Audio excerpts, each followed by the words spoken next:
Možná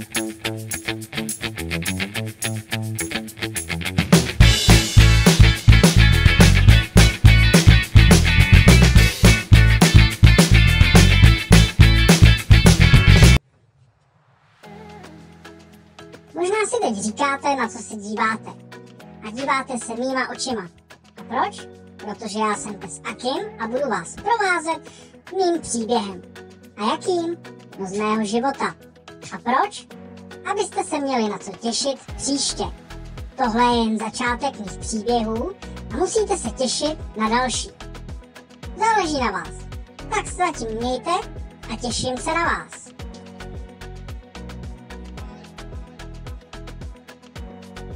No, tak tady mě máte.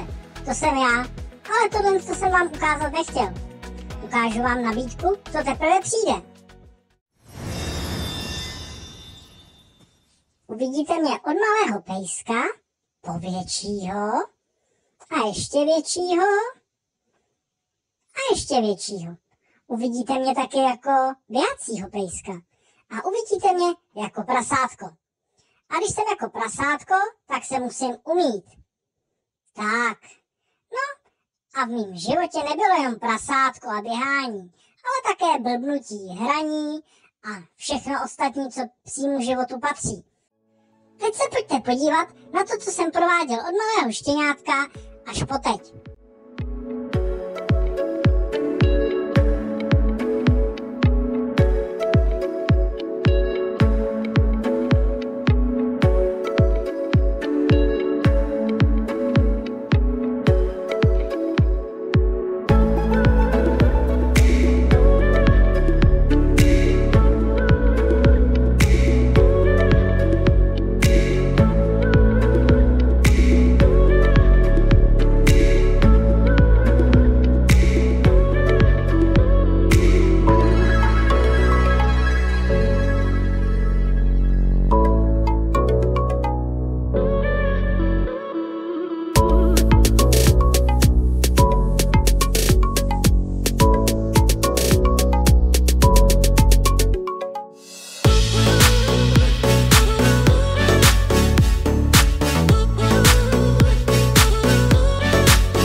Tak, teď jste mě poznali.